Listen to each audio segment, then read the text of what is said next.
Yes, I do.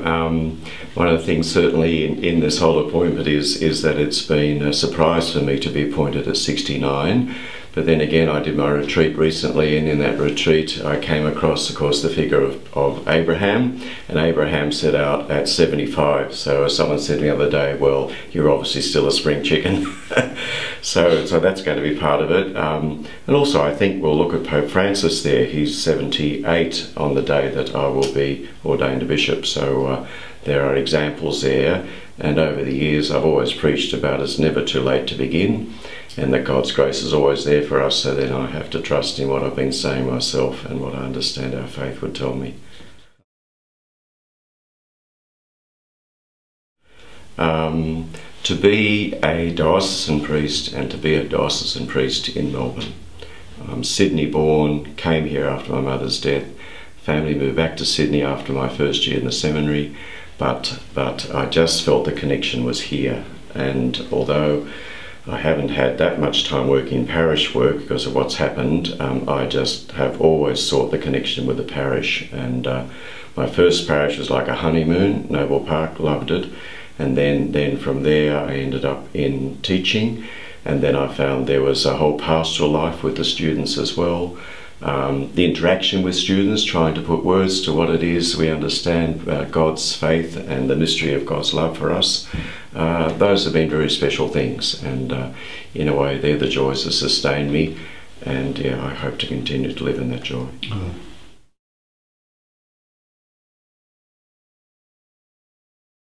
To me, one of the very evident signs of hope today is most definitely the ministry of Pope Francis and the way he is able to touch people's lives and really speak. And I get comments from people both from within and with outside the church who say what it has meant to them to see such a person and what he's doing and being. And therefore that tells me, again, in his figure and what he's saying, how the gospel does reach out to people, even if unknowingly, they're not quite sure that that's where they want to walk. The reality of it is such that they respond to it, and therefore, again, I would hope that that would be part of the hope that I would bring in my ministry as a bishop, that I too could be part of a person who engenders hope. But to do so, I wouldn't be doing it in a vacuum. It'd be with the people who touch me by their faith in their lives at whatever stage of life they're at. The enthusiasm of the young, the wisdom of the old, and the practicality of those in between, all of that being part of it. Yeah.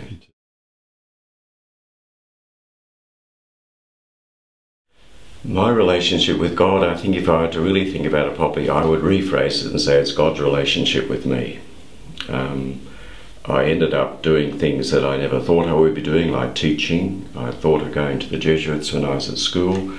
Thought, no, I don't want to teach, and then I was asked to teach, and I found that God's grace has walked with me through all of that, and so I have to continue to trust in that. And so in a certain sense, this call at this stage of my life, and I want to hark on that forever, but has to say something to me about, look, trust as you have in the past. You walked into new areas, new territories as it were, and you've always been guided, so trust again that that will be the case. And the support of God speaks to you through people, and the support of the bishops, of priests, and of people who know me, either as parishioners or as friends, has been extraordinarily encouraging. And so I have to live on the strength of that encouragement and know within it that God again supports and walks with me, and indeed leads me on to whatever would be for his kind purposes.